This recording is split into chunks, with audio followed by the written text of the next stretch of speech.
어느 날 문득 깨닫게 됩니다. 그 사람과의 대화가 예전 같지 않다는 걸요. 말은 여전히 정중하고 표정도 밝은데 무언가가 달라졌습니다. 손에 잡히지 않는 그 무엇, 눈에 보이지 않는 그 거리감. 처음엔 착각인가 싶었습니다. 내가 너무 예민한 건가, 내가 오해하는 건가 하고 스스로를 다독였죠. 하지만 시간이 지날수록 확신하게 됩니다. 이건 기분 탓이 아니라는 걸요. 관계가 끝날 때 모든 사람이 화를 내는 건 아닙니다. 큰 소리를 치거나 문을 쾅 닫고 나가는 일도 드뭅니다. 대부분의 이별은 그보다 훨씬 조용합니다.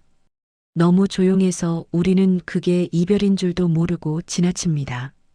상대는 여전히 웃고 있습니다. 인사도 하고 안부도 묻습니다. 하지만 그 말들 사이에 보이지 않는 벽이 세워지고 있습니다. 천천히 그러나 확실하게. 그리고 어느 순간 우리는 혼자 남겨진 자신을 발견하게 됩니다. 가장 아픈 건 이별 그 자체가 아닙니다. 내가 혼자 애쓰고 있었다는 사실을 너무 늦게 깨닫는 것. 상대는 이미 마음의 짐을 내려놓았는데 나만 무거운 짐을 지고 있었다는 걸 뒤늦게 알게 되는 것. 그게 진짜 아픕니다. 왜 사람들은 솔직하게 말하지 않을까요? 더 이상 이 관계를 유지하고 싶지 않아요.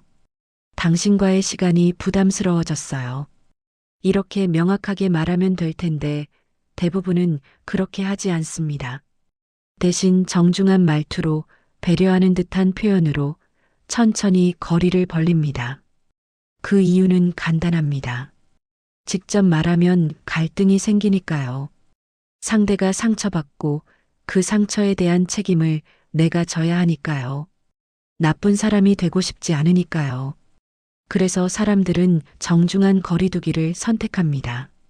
직접적인 거절 대신 애매한 표현을 쓰고 명확한 이별 대신 서서히 연락을 줄입니다. 겉으로는 여전히 예의 바른 사람으로 남으면서 속으로는 조용히 관계의 문을 닫는 것이죠. 문제는 이 방식이 너무 세련되어 보인다는 겁니다. 말투는 부드럽고 태도는 정중하니까 우리는 그게 거절인 줄 모릅니다. 아직 희망이 있다고 착각하고 조금만 더 노력하면 예전처럼 돌아갈 수 있다고 믿습니다. 그렇게 시간은 흐르고 우리는 점점 더 지쳐갑니다. 혼자 연락하고 혼자 약속을 잡으려 하고 혼자 관계를 이어가려 애씁니다. 그러다 어느 날 문득 깨닫게 됩니다. 아, 나 혼자였구나. 오늘 이 영상은 그 조용한 거리두기의 언어를 조금 더 일찍 감지할 수 있도록 돕기 위해 준비했습니다. 상대가 보낸 신호를 먼저 알아차리면 더는 애쓰지 않아도 되고 더 늦기 전에 내 마음도 지킬 수 있습니다. 오늘 주제가 마음에 드신다면 구독과 좋아요 눌러주세요. 여러분의 관계에 힘이 되는 이야기로 계속 찾아뵙겠습니다. 자, 그럼 지금부터 조용히 멀어지는 사람들이 자주 하는 말, 그 신호들을 하나씩 살펴보겠습니다. 첫 번째 신호 다음에 꼭 연락드릴게요. 이 말을 처음 들었을 때를 떠올려 보세요. 아마 별로 의심하지 않았을 겁니다. 아, 지금은 바쁜가 보다. 나중에 연락 오겠지. 이렇게 생각하면서 기다렸을 거예요. 일주일이 지나고 한 달이 지나도 연락은 오지 않습니다. 그래서 내가 먼저 연락하면 또다시 같은 말이 돌아옵니다. 아, 미안해요. 요즘 정말 바빠서 다음에 꼭 연락드릴게요. 이쯤 되면 조금씩 의심이 듭니다. 정말 바쁜 걸까? 아니면 나한테만 바쁜 걸까? 여기서 중요한 포인트가 있습니다. 진심으로 만나고 싶은 사람에게는 구체적인 날짜를 제안한다는 것입니다. 다음 주 금요일 저녁 어때요? 이번 달 안에 시간 내서 꼭 보자. 다음 주에 일정 나오면 바로 연락드릴게요. 이렇게 명확한 시간대를 언급하거나 최소한 약속을 잡으려는 의지를 보입니다. 왜냐하면 진짜 만나고 싶으니까요. 그 사람과의 시간을 우선순위에 두고 싶으니까요. 반면 다음에라는 말에는 구체성이 전혀 없습니다. 언제가 다음인지, 어떻게 연락할 건지, 만날 의향이 정말 있는 건지 아무것도 확실하지 않습니다. 이건 약속이 아닙니다. 정중한 거절입니다. 심리학에서는 이런 표현을 소프트 거절이라고 부릅니다. 직접 안 만나고 싶어요라고 말하면 관계가 완전히 단절될 수 있으니까 여지를 남겨두면서 부드럽게 거절하는 것이죠. 문제는 이 여지가 상대방에게는 희망처럼 느껴진다는 겁니다. 다음에라는 말이 있으니까 아직 기회가 있다고 생각하게 되는 거죠. 그래서 우리는 계속 기다리고, 계속 연락하고, 계속 상처받습니다. 만약 누군가에게서 다음에 꼭 연락드릴게요라는 말을 두세 번 이상 들었다면 이제는 그 의미를 제대로 읽어야 합니다. 그 사람은 당신과 만날 계획이 없습니다. 단지 직접 거절하기가 불편할 뿐입니다. 그렇다면 우리는 어떻게 해야 할까요? 간단합니다. 더 이상 먼저 연락하지 마세요. 상대가 정말 만나고 싶다면 상대가 먼저 연락할 겁니다. 구체적인 날짜를 제안할 겁니다. 만약 그런 연락이 오지 않는다면 그게 답입니다. 혼자 애쓰는 관계는 오래가지 못합니다. 그리고 그런 관계에 계속 매달리는 건 나 자신을 힘들게 하는 일입니다. 두 번째 신호, 그건 내가 더 잘 알잖아. 이 말은 참 교묘합니다. 겉으로는 신뢰의 표현처럼 들리거든요. 당신이 어떤 일에 대해 이야기하거나 의견을 물었을 때 상대가 이렇게 말합니다. 그건 내가 더 잘 알잖아. 내가 판단하는 게 맞을 것 같아. 나보다 내가 전문가잖아. 처음엔 기분이 좋습니다. 아, 나를 믿어주는구나. 내 능력을 인정해주는구나. 이렇게 생각하게 되죠. 그런데 시간이 지나면서 이상한 느낌이 듭니다. 뭔가 허전하고 외롭고 혼자 결정하는 게 부담스럽습니다. 그리고 깨닫게 됩니다. 이 사람은 나를 신뢰하는 게 아니라 관여하지 않으려는 거라는 거요. 진짜 관심이 있는 사람은 어떻게 행동할까요? 질문합니다. 어떻게 진행되고 있어? 잘 되고 있어? 힘든 점은 없어? 의견을 나눕니다. 내 생각엔 이런 방법도 있을 것 같은데. 이 부분은 이렇게 해보는 게 어때? 도움을 제안합니다. 내가 도울 일 있으면 말해. 함께 고민해보자. 이게 진짜 관심입니다. 상대의 일에 참여하고 과정을 함께하고 결과에 대한 책임을 나누려는 태도죠. 반면 내가 더 잘 알잖아는 대화의 문을 닫는 말입니다. 더 이상 이야기를 나누지 않겠다는, 이 일에 개입하지 않겠다는 의미입니다. 이런 말이 반복되면 관계는 점점 얕아집니다. 깊은 이야기를 나눌 수 없게 되고 진짜 고민을 털어놓을 수 없게 됩니다. 겉으로는 여전히 아는 사이지만 속으로는 이미 멀어진 관계가 되는 거죠. 특히 이 말은 책임을 회피하는데 아주 효과적입니다. 당신이 결정한 일이 잘못되었을 때 그 사람은 이렇게 말할 수 있습니다. 그건 내가 결정한 거잖아. 나는 내가 더 잘 안다고 했으니까. 책임은 당신에게, 결과도 당신 몫입니다. 그 사람은 처음부터 안전한 거리를 유지했던 거죠. 만약 누군가가 당신의 이야기에 계속 내가 더 잘 알잖아라고만 반응한다면 그 사람은 당신과 깊은 관계를 원하지 않는 겁니다. 표면적인 관계, 부담 없는 관계를 원하는 거죠. 그리고 그건 그 사람의 선택입니다. 나쁜 사람이라서가 아니라 그저 그 정도의 관계를 원하는 거예요. 그렇다면 우리도 선택할 수 있습니다.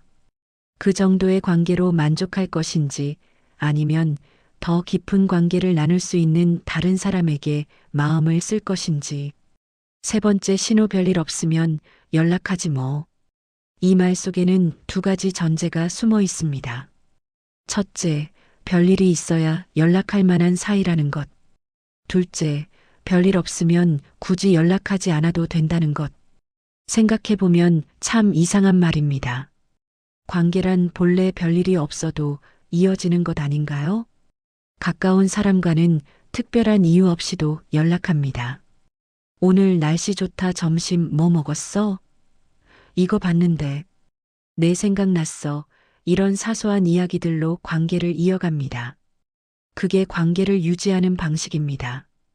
큰일이 있을 때만이 아니라 평범한 일상을 나누면서 서로의 삶에 계속 존재하는 것이죠. 하지만 별일 없으면 연락하지 뭐라는 말은 관계의 성격을 바꿔버립니다. 필요할 때만 찾는 사이, 용건이 있을 때만 연락하는 관계로 만드는 거죠. 이런 관계에서는 편하게 연락하기가 어렵습니다. 별일이 있어야 연락할 수 있는데 지금 이게 별일인가? 그냥 안부 묻고 싶은데 괜히 연락하면 부담스러워할까? 이렇게 고민하다가 결국 연락하지 않게 됩니다. 그리고 시간이 지나면 정말로 연락이 끊깁니다. 별일이 있어야 연락할 수 있는 사이인데 별일은 그렇게 자주 생기지 않으니까요. 이 말을 자주 하는 사람은 관계를 최소한으로 유지하고 싶어 합니다. 완전히 끊지는 않되 가깝게 지내지도 않는 애매한 거리. 필요할 때만 서로 도움을 주고받는 실용적인 관계. 물론 그런 관계도 나름의 가치가 있습니다. 모든 사람과 깊은 관계를 맺을 필요는 없으니까요. 하지만 당신이 그 사람과 더 가까운 관계를 원했다면 이 말은 명확한 신호입니다. 상대는 그 정도의 친밀함을 원하지 않는다는 거죠. 진짜 가까운 사람은 이렇게 말하지 않습니다. 자주 연락하자, 별일 없어도 가끔 목소리 듣고 싶어, 심심하면 언제든 연락해, 이렇게 문을 열어둡니다. 반대로 별일 없으면이라는 조건을 다는 순간 그 문은 반쯤 닫힌 겁니다. 네 번째 신호 그래도 괜찮아 보이던데? 이 말만큼 상처가 되는 말도 없습니다. 당신이 힘들다고, 지친다고, 버티기 어렵다고 말했는데 돌아오는 건 이런 반응입니다. 그래도 괜찮아 보이던데? 나 봤을 때는 괜찮아 보였어. 생각보다 잘 지내고 있는 것 같던데? 이 말이 왜 상처가 될까요? 당신의 감정을 부정하기 때문입니다. 당신이 느끼는 힘듦을 있는 그대로 받아주지 않고 겉모습으로 판단해버리니까요. 힘든 사람은 항상 힘들어 보이는 게 아닙니다. 오히려 더 웃으려 하고 더 괜찮은 척하려 합니다. 남에게 부담 주기 싫어서, 약한 모습 보이기 싫어서. 그런데 겨우 용기 내서 힘들다고 말했더니 괜찮아 보이던데라는 말을 듣는 겁니다. 그 순간 느끼게 됩니다. 아, 이 사람은 나를 정말로 보지 않는구나. 진심으로 걱정하는 사람은 어떻게 반응할까요? 힘들었구나. 먼저 감정을 받아줍니다. 무슨 일이 있었어? 상황을 물어봅니다. 내가 뭘 도와줄 수 있을까? 도움을 제안합니다. 겉모습이 어떻든 당신이 힘들다고 말했다면 그게 중요한 겁니다. 당신의 감정이 우선이죠. 하지만 괜찮아 보이던데라고 말하는 사람은 당신의 속마음에 관심이 없습니다. 깊이 들어가고 싶지 않고 감정적으로 관여하고 싶지 않은 겁니다. 왜 그럴까요? 감정을 다루는 건 에너지가 많이 드는 일이기 때문입니다. 누군가의 힘든 이야기를 들어주고 위로하고 함께 고민하려면 시간과 정성이 필요합니다. 그런데 그 사람은 그럴 준비가 안 되어 있는 겁니다. 당신과 그 정도로 깊은 관계를 맺고 싶지 않은 거죠. 그래서 괜찮아 보이던데라는 말로 대화를 마무리합니다. 더 이상 이야기가 깊어지지 않도록, 당신이 스스로 물러나도록. 이런 반응을 자주 받다 보면 점점 말하기가 두려워집니다. 내 감정이 과한 건가? 내가 너무 예민한 건가? 스스로를 의심하게 되죠. 하지만 여러분, 그게 아닙니다. 당신의 감정은 과하지 않습니다. 단지 그 감정을 받아줄 준비가 안 된 사람에게 말한 것뿐입니다. 진짜 당신을 아끼는 사람은 당신의 겉모습이 아니라 속마음을 봅니다. 힘들다고 말하면 그 말을 그대로 믿어줍니다. 다섯 번째 신호, 너 요즘 예민한 거 아니야? 이 말은 관계에서 나올 수 있는 가장 위험한 말 중 하나입니다. 당신이 불편함을 표현했을 때 문제를 해결하는 대신 당신을 문제 삼는 말이기 때문입니다. 예를 들어볼까요? 당신이 이렇게 말합니다. 아까 그 말은 좀 상처였어. 그런데 돌아오는 반응이 이겁니다. 에이, 그 정도 가지고 너 요즘 예민한 거 아니야?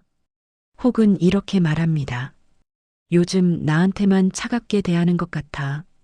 그러면 이런 말이 돌아옵니다. 무슨 소리야? 너 피곤해서 그런 거 아니야? 좀 쉬어. 보이시나요? 문제의 초점이 바뀌었습니다. 원래는 그 말이 상처였다, 태도가 차갑다가 문제였는데 어느새 내가 예민하다, 내가 피곤하다가 문제가 되어버렸습니다. 이런 걸 심리학에서는 가스라이팅이라고 부르기도 합니다. 상대방의 현실 인식을 왜곡시켜서 문제를 제기한 사람이 오히려 문제가 있는 것처럼 만드는 거죠. 건강한 관계에서는 서로의 감정을 존중합니다. 내 말이 상처였다면 미안해. 그렇게 느꼈구나. 내가 그런 태도를 보였나? 다음엔 조심할게. 이렇게 반응합니다. 상대의 감정을 인정하고 자신의 행동을 돌아보고 개선하려 노력합니다. 하지만 예민하다고 말하는 순간 모든 책임이 당신에게 돌아옵니다. 내가 예민해서 그렇구나. 내가 오해한 거구나. 내가 감정 조절을 못하는 거구나. 이렇게 자책하게 만듭니다. 그리고 다음부터는 불편해도 말하기가 어려워집니다. 또 예민하다는 소리 들을까봐, 또 과민 반응이라고 생각될까봐 입을 다물게 되죠. 이런 관계는 건강하지 않습니다. 한쪽의 감정은 늘 무시되고 한쪽만 참고 견디는 관계니까요. 더 위험한 건 이 말이 반복되면 자존감이 무너진다는 겁니다. 나는 너무 예민한 사람이야. 작은 일에도 상처받는 나는 문제가 있어. 이렇게 스스로를 낮춰보게 됩니다. 하지만 명심하세요. 당신이 예민한 게 아닙니다. 당신의 감정을 존중하지 않는 사람이 문제입니다. 누군가 당신에게 자주 예민하다고 말한다면 그 관계를 다시 생각해 볼 필요가 있습니다. 그 사람은 당신의 감정을 진지하게 받아들일 의향이 없는 겁니다. 신호를 읽는 법, 그리고 마음을 지키는 법. 지금까지 조용히 멀어지는 사람들이 자주 하는 5가지 말을 살펴봤습니다. 다음에 꼭 연락드릴게요. 그건 내가 더 잘 알잖아. 별일 없으면 연락하지 뭐. 그래도 괜찮아 보이던데? 너 요즘 예민한 거 아니야? 이 말들의 공통점이 뭘까요? 겉으로는 정중하지만 속으로는 거리를 두는 말이라는 것입니다. 직접 거절하지는 않지만 분명하게 선을 긋는 말입니다. 이런 말들을 듣게 되면 우리는 혼란스럽습니다. 상대가 화를 내는 것도 아니고 명확히 거절하는 것도 아니니까요. 그래서 내가 오해하는 건가? 조금만 더 노력하면 괜찮아질까? 이렇게 생각하게 됩니다. 하지만 이제는 알아야 합니다. 이런 신호들이 반복된다면 그건 우연이 아니라 패턴입니다. 상대는 의도적으로 또는 무의식적으로 당신과의 거리를 벌리고 있는 겁니다. 그렇다면 우리는 어떻게 해야 할까요? 첫째, 신호를 인정하세요. 아, 이 사람은 나와 거리를 두고 있구나. 이 사실을 받아들이는 게 첫 번째입니다. 부정하거나 합리화하거나 혼자 애써봐야 관계는 나아지지 않습니다. 둘째, 더 이상 먼저 나서지 마세요. 관계는 양쪽이 함께 만들어가는 겁니다. 한쪽만 애쓰는 관계는 오래가지 못합니다. 상대가 거리를 두고 있다면 당신도 한 발짝 물러서세요. 셋째, 자책하지 마세요. 이건 당신 잘못이 아닙니다. 당신이 부족해서도 당신이 뭔가 잘못해서도 아닙니다. 단지 상대가 그 정도의 관계를 원하는 것 뿐입니다. 넷째, 내 마음을 먼저 챙기세요. 관계를 지키려 애쓰다가 정작 내 마음이 상하면 안 됩니다. 떠나가는 사람 붙잡느라 남아있는 사람들을 놓치면 안 됩니다. 내 마음이 우선입니다. 다섯째, 여유를 가지세요. 어떤 관계는 끝날 수밖에 없습니다. 그게 슬프지만 그게 자연스러운 일입니다. 사람은 변하고 관계도 변합니다. 모든 인연을 평생 가져갈 수는 없습니다. 중요한 건 그 변화를 너무 늦게 알아차리지 않는 것입니다. 상대가 보내는 신호를 읽고 적절한 때에 물러날 줄 아는 것. 그게 나를 지키는 방법입니다. 혹시 지금 누군가와의 관계에서 이런 신호들을 느끼고 계신가요? 말은 여전히 정중한데 뭔가 달라진 느낌을 받고 계신가요? 혼자 애쓰고 있다는 생각이 드시나요? 그렇다면 잠시 멈춰 서세요. 그리고 스스로에게 물어보세요. 이 관계가 나를 행복하게 하는가? 이 사람은 나와 함께 가려는 마음이 있는가? 나는 왜 이 관계를 붙잡으려 하는가? 정직하게 답해보세요. 때로는 관계를 놓는 것도 용기입니다. 떠나는 사람을 붙잡는 것보다 남아있는 사람들에게 더 집중하는 게 현명할 때가 있습니다. 그리고 기억하세요. 진짜 당신을 아끼는 사람은 정중한 거리두기를 하지 않습니다. 구체적으로 약속을 잡고 진심으로 관심을 보이고 깊이 대화를 나누려 합니다. 말이 착한 게 중요한 게 아닙니다. 그 말 속에 진심이 담겨 있는지, 함께 가려는 마음이 있는지, 그게 중요합니다. 당신께 전하고 싶은 마지막 이야기.